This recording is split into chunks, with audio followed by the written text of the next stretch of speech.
too. You mentioned Dero. He's got to be somewhere. Dero, what are you up to now? All right, I'm here with World Series champion Adam Eaton. For me, spring training, West Palm Beach, in the cage, getting ready for the season. This is the stuff I miss. I don't miss the 0 for 4s or being out on the field necessarily. I miss grinding it out in the cage with the boys. And we talked before this started. I have a young son. I was a big T guy, and you said that's every day. I try and tell the younger generation, like, don't be afraid of the T, man. This is what the big leaguers are doing on an everyday basis. So kind of take me inside how you get ready for the season, pre-game, the whole deal. Sure. Yeah, T for me is the most important part of my day. It's the only place where you can control everything. Yeah. You control the body, you control where the ball is placed, and around the home plate, the height of it. Once you go into flips, you start adding variables. So for me to be able to control everything, which you can never do in baseball, that's a pretty unique drill.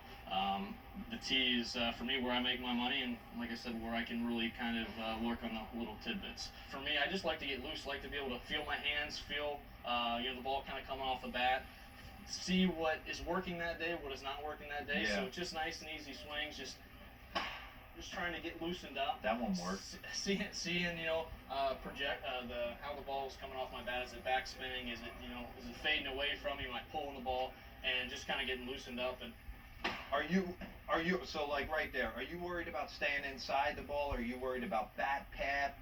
I think the ball tells you everything. Yeah. So for me, those swings are both really good. That means my body's in a good position. I always try to stay inside the ball. And again, we talked about this before. Yeah. You work on so many different swings through the duration of your tee drill that you always try to stay inside the ball. So if I go away, exact same thing. You're trying to get it that deep. Oh yeah. I'm not gonna say it, but belt buckle is the biggest deal. I mean, that's where I really want to see it. Of course, you're never gonna hit it there during the game. You're trying to let the ball travel to belt buckle. Yeah. That's interesting. I haven't heard that. That's for me. If I have to stay inside, I have to get on plane quickly. So that's what I always would like to do. I mean, you just work one arm, whatever it is, in a very powerful position. You want to have that palm up, palm down. Yeah.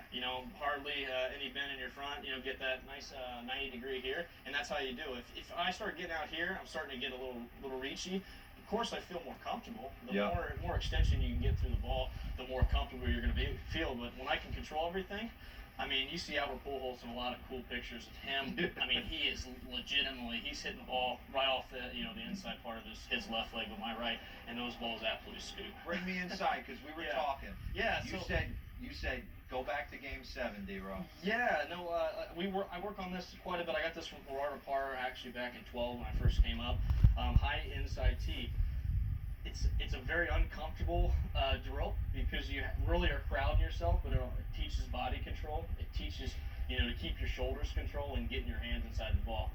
Like you said in Game 7, I work on this every single day, and it was so cool to kind of have a blackout moment. I know that many probably great swings that you've had throughout your career, your body just takes over. Your mind is away, and all of a sudden you just kind of react, and it's a beautiful thing. And you're like, how in the world did I do that? That was really cool, but there was hardly any thought process.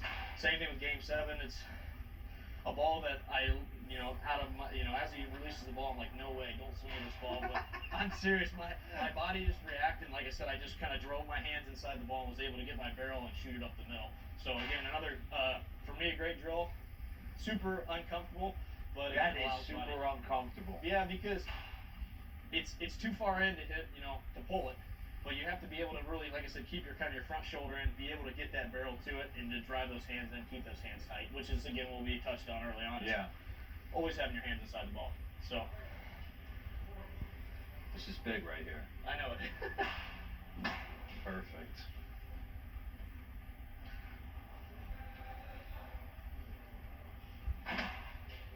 And if you can handle that pitch, you can handle any pitch that's coming. Technically, yeah. Like you're able to control that. Yes, and again, it's just hands inside the ball. Again, beauty of a baseball, if it's right here and you catch it 3 inches out, then it's goodbye. Yep. So it's like I said, just same exact swing. It's hands inside, and then all of a sudden it's just that extension through. For us, velocity is huge. Again, that's why I work the tee so far back. So deep. Get on plane as quickly and as effective as possible. Tension-free barrel release and let it fly. Thank you so much. Thank you. Appreciate it. Tension-free barrel release. Lock in on that. Dero, thanks. And with skipper Dave Martinez.